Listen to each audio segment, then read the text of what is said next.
Good morning students. हमने अभी तक अकाउंटिंग इक्वेशन में पढ़ा था कि असेट्स कौन से बैलेंस की होती हैं, डेबिट बैलेंस की। यानी कि इनका जो इंक्रीज है, जैसे रिकॉर्ड इंक्रीज, तो वो डेबिट साइड में आएगा और डिक्रीज किधर आएगा, क्रेडिट साइड में। उसी तरह लायबिलिटी हैं या कैपिटल हैं या इनकम है, उसका डिक्रीज आएगा डेबिट साइड में और इंक्रीज कहाँ आएगा, क्रेडिट साइड में। अब इसमें 14 का एग्जाम्पल देखते हैं। कह रहा है on which side will the increase in the following accounts will be recorded। अब हमें कुछ नीचे अकाउंट्स दिए हुए हैं, तो हमें बताना है कि किस साइड में उसका इंक्रीज रिकॉर्ड होगा। क्या इंक्रीज पे ध्यान दें तो कैश। सबसे पहले हमें ये पता होना चाहिए कैश क्या है, एक असेट्स है। नेचर कैसा है इसका, असेट्स अकाउंट है। तो असेट्स का इंक्रीज किधर आता है, डेबिट साइड में। तो इसके आगे लिखेंगे हम डेबिट साइड। इसका नेचर है असेट्स और इसका डेबिट साइड में। फिर आता है मशीनरी, ये भी क्या है, ये भी एक असेट्स है और इसका इंक्रीज भी कहाँ आएगा, डेबिट साइड में। फिर है डेटर, ये भी असेट्स है और असेट्स का इंक्रीज कहाँ आएगा, डेबिट साइड में। क्रेडिटर्स, ये क्या है, लायबिलिटी और इसका इंक्रीज किधर आएगा, क्रेडिट साइड में।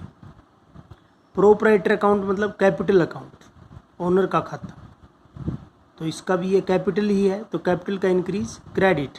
रेंट रिसीव्ड इनकम है, इनकम का जो इंक्रीज है वो भी क्रेडिट साइड में ही आता है। सैलरी पेड एक्सपेंस है और एक्सपेंस जो है वो डेबिट होती है। इनकम क्रेडिट बैलेंस की होती हैं, एक्सपेंस डेबिट बैलेंस की होती हैं। इंटरेस्ट रिसीव्ड इनकम है तो क्रेडिट। तो ये इस तरह से आपका क्वेश्चन हो जाएगा। उसके बाद 15 का एग्जाम्पल देखें। कह रहा on which side the decrease. अब डिक्रीज बताना है कि आप कहाँ रिकॉर्ड करेंगे, बहुत आसान है। फर्नीचर, फर्नीचर क्या है, असेट्स।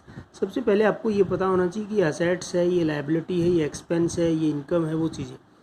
तो फर्नीचर क्या है, असेट्स है और असेट्स का डिक्रीज कहाँ पर आता है, क्रेडिट साइड में। तो इसके आगे लिखेंगे असेट्स क्रेडिट।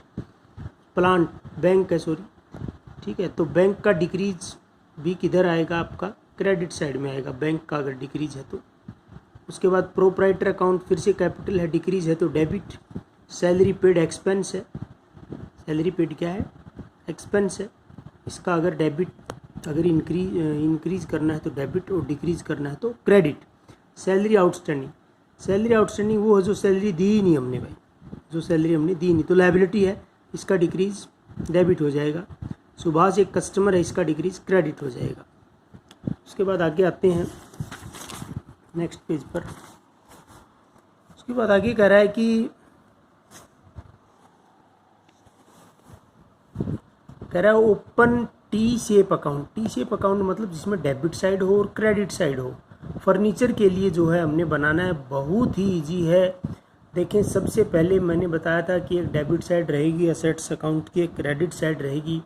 इंक्रीज है तो डेबिट में लिखेंगे, डिक्रीज है तो क्रेडिट में लिखेंगे। सबसे पहले फर्नीचर परचेज, तो 20,000 का फर्नीचर जो है यहाँ इंक्रीज हो जाएगा परचेज करते ही। पहली ट्रांजेक्शन्स देखिए तो 20,000 पहली ट्रांजेक्शन के डेबिट साइड में लिखेंगे। उसके बाद है फर्नीचर बेच दिया 5,000 रुपये का, तो दूसरी ट्रांजेक्शन हम किधर लिखेंगे, क्रेडिट साइड में लिखेंगे। ये देखिए 5,000 रुपये का फर्नीचर सोल्ड कर दिया है। फिर परचेज कर लिया 8,000 का, इसका मतलब इंक्रीज हो गया है, तो 8,000 रुपये यहाँ दिखाएंगे डेबिट साइड के अंदर। इस तरह से टोटल 28,000। फिर ओल्ड फर्नीचर फिर बेच दिया है 2,500 का, तो ये इधर आ जाएगा फोर्थ ट्रांजेक्शन। बहुत इजी है टी शेप अकाउंट। आपको रूल्स पता होने चाहिए कि एसेट्स है तो उसका इंक्रीज कहाँ लिखेंगे, जब परचेज की जाए तो डेबिट में, और जो सोल्ड कर दी जाए यानी कि डिक्रीज क्रेडिट में। फिर है रिड्यूस हो गया 2,000 से, फर्नीचर की वैल्यू कम हो गई है, तो ये भी कहाँ जाएंगे, क्रेडिट साइड के अंदर। तो इधर 28,000 का फर्नीचर टोटल है, इधर 9,500 का इसमें से सेल हो गया या वैल्यू रिड्यूस हो गई, बैलेंस बच गया 18,500। इस तरह से आपका टी शेप अकाउंट बनता है। ध्यान से देख लें इसको।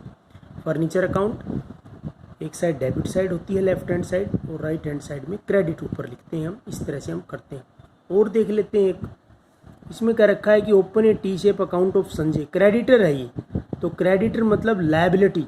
इसका अगर कोई भी इंक्रीज है तो आप क्रेडिट साइड में लिखेंगे। क्रेडिटर मतलब कोई भी इंक्रीज अगर इसमें होता है, यानी कि उधार हमारी बढ़ जाती है तो लायबिलिटी में, और इसको अगर हमने पैसे दे दिए इसमें कमी होती है, डिक्रीज होता है तो डेबिट में। देखें, कह रहा है संजय से गुड्स खरीदिए 40,000 की, तो लायबिलिटी बढ़ गई ना भाई हमारे ऊपर। अगर हमने उधार में गुड्स खरीदी हैं क्रेडिट पर 40,000 की, तो लायबिलिटी क्या हो गई, इंक्रीज। तो लायबिलिटी इंक्रीज किधर आती है, क्रेडिट साइड में। देखिए क्रेडिट साइड के अंदर। उसके बाद है संजय को पेड कर दिया 25,000, तो 25,000 से लायबिलिटी डिक्रीज, डिक्रीज मतलब डेबिट साइड।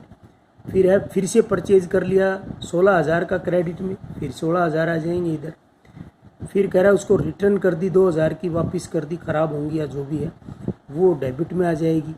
फिर संजय को 20,000 फिर पेड कर दिए, फिर डेबिट में आ जाएगा, और इस तरह से आपका बैलेंस आ जाएगा।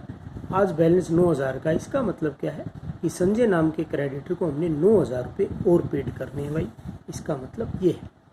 तो ये इस तरह से एग्जाम्पल्स हैं, इनको आप करें, देखें ध्यान से, बहुत ईजी चैप्टर है। कल हम इसको फिनिश करेंगे।